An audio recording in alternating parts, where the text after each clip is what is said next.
suba ba léegi ngeen di tëj. ah wax nga loolu de. direction générale CDC amul lenn lu mu indi lu dul daal ñoom ñu maintenir service ci li nga xamante ni tegul ci ñoom parce que inspecteur bi wax nañ la ni li ngeen jàppee travail yëpp dafa salfaañe article 60 64 du code du travail donc ci loolu dina fas yéene dem tribunal ñun xamoon na ni lu mel ni dina am donc le combat continue na Sénégalais xam ni que travail yi nga xamante ni di leen daal ñoom ñoo nekk si dëgg directeur général yi ñoo nekk ci dëgg plus précisément nag muy Fadilou Keita ak ki nga xam ne mooy Mamadou Fall mu nekk directeur CDC Habitat. léegi lan mooy doon procédure xam nga suite judiciaire moom bu jógee fii tey am nañu 10 jours pour inspection bi yóbbu procès-verbal de non conciliation au niveau du tribunal bu koy yóbbee tribunal nag ñun en tant que ay salariés si li ñuy dem secrétariat tribunal bi jox ñu numéro bi si li ñuy xam nag ban juge ak moo yor dossier bi ñu daal di ko continuer nag loolu lay dem. ñi fi taxaw yëpp ay CDI lañu amul kenn ku si ñaan contrat yëpp ay CDI lañu. ñu ngi suñu loxo mooy nii yëpp ay CDI.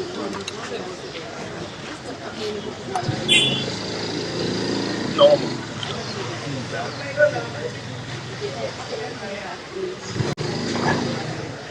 bon dina foogoon ne ni que nguur bi nga xamante ni moo fi nekk ñu wootee ci jubal jubbanti au moins lépp lu ñuy teg doomu aadama ak mënta far li mu topp yoon mais tey dañoo gis ni ñu ngi salfaañi ak yelleef travail fu ñu taxaw ni fi ñu tey mooy bërëb bi nga xamante ni fii ñu ante travail su fekkee ne travail bi dafa fauté bu saisiré inspecteur day def travail bi yow yaa fauté kon am nañu droit gàtt la mais tey alhamdulilah rabbil alamin inspection daf ñu jox dëgg donte nag amul pouvoir bi nga xamante délibéré donc li ñuy daal di topp dossier bi am na yeneen plan d'action yi nga xamante ni ñun en tant que travailleur dinañ ko def incha allah.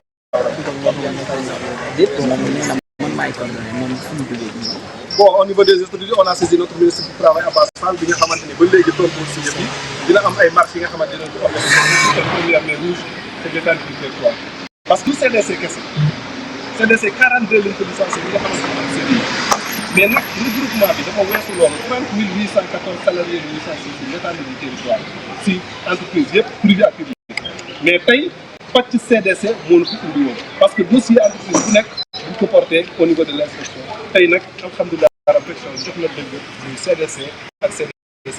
léegi contrat CDI yi nga xam te moom la wax moom ngeen am wala moom la travailleur yi am depuis kañ lañ ko daal di signé.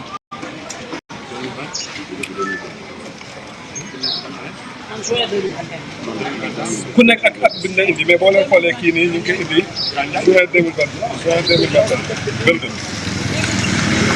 yaa ngi indi contrat de 2018 parce que ku nekk ak date bi nga ñëwee mais amul lenn li nga xamante ni 2023 wala 2024 même su fekkente ne sax lool code du travail waxul loolu ñoom lu ñuy jour bu ñu ko def passation de service am na ñu indaale ba tey ki nga xamante ni mooy représentant directeur général CDC c'est un prestataire moom la fi yónni tey kon ça veut dire sax saaga na ndey ñi nga xamante ni ñëpp ñu nekk au niveau de la CDC muy le DRH le secrétaire général ñoom ñëpp ñu am seen dayo duñu war a fees del seen côté kon tey directeur général bu demee ba di yebal prestataire fii nii tey au niveau de l'inspection yebaatee weesuwul loolu.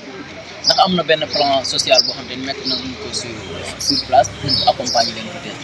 non plan social même boo ko mettre sur place plan social dafa am yoon boo ko war a tëralee maanaam da ngay convoquer le délégué du personnel nga waxtaan ak ñoom nga waxtaan ak ñi nga xamante ni ñoom nga bëgg yóbbu ngeen d'accord mais loolu yëpp dara amu ci collège de délégué CDC tey ñëwoon nañ fi ñoom ñëpp nee nañu fii li ñu yéegee ni que seen collègues yi di leen di daal wala di leen daal.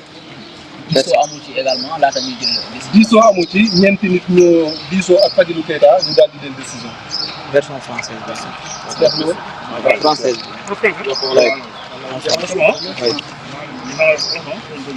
en France qui def na Avancez pas.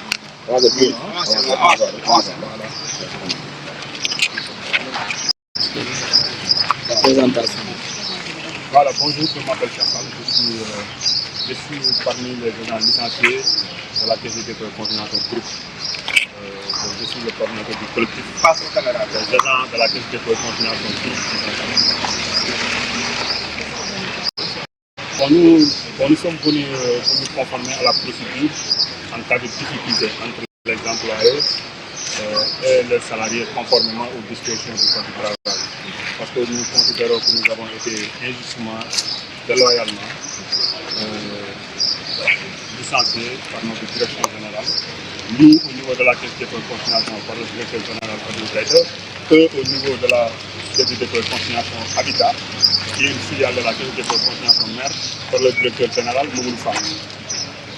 Conformément aux dispositions du Code du travail, nous sommes venus adresser une correspondance au niveau de l'inspection pour le fait état de notre part de vérité dans cette histoire où il y a beaucoup de manipulations, il y a beaucoup de fausses informations, où des Sénégalais ont été privés de leur droit à exercer leur profession dans le cadre de leur institution conformément à leur contrat de travail à durée indéterminée au niveau de l'inspection du travail.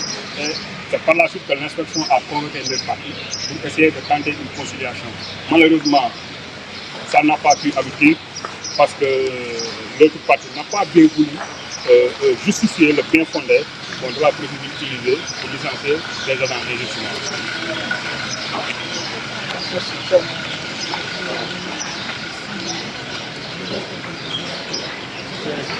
Bon, la suite est que nous allons saisir le tribunal du travail, pour faire valoir nos droits. Parce que nous considérons que c'est injuste. La procédure n'a pas respecté les dispositions du Code du travail. La procédure n'a pas respecté aussi les conditions prérequises en l'espèce. Donc, ça veut dire qu'on nous a fait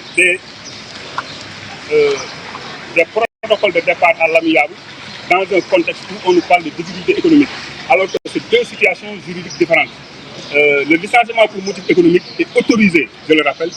Fadilou Keïta avait le droit de licencier pour des motifs d'ordre économique ou bien pour des motifs d'ordre de restructuration. Mais préalablement, il devait respecter une procédure édictée. C'est ça le contenu de notre réclamation. L'autre incohérence est qu'ils nous ont présenté un protocole de départ à l'amiable. Ça veut dire que quand tu parles de protocole de départ à l'amiable, ça veut dire qu'il n'y a pas de difficulté économique. Ça veut dire que ce soit à l'initiative de l'employeur qui dit que je veux cesser ma collaboration avec ma direction générale, ou bien c'est à l'initiative de la direction générale qui estime qu'il a soit une possibilité de se séparer avec un employé qui a un contrat à durée indéterminée, il l'invite à avoir un départ négocié. En fait, c'est ça les incohérences dont la direction générale de la Caisse de dépôt et que la direction générale aussi de la Caisse de dépôt, ça Habitat aussi, a présenté dans cette situation. C'est un nombre de combien? Bon, nous sommes au nombre, le collectif des habitants, le collectif des agents de la Caisse de dépôt et consignation regroupe 44 agents, dont 28 de la Caisse de dépôt et consignation mère et 14 de la Caisse de dépôt et consignation Habitat, filiale de la CDC. Oui, tous licenciés et tous étaient en position de contrat à durée indéterminée. ñu jël leen passé kan moom am na lu koy wane contrat à durée.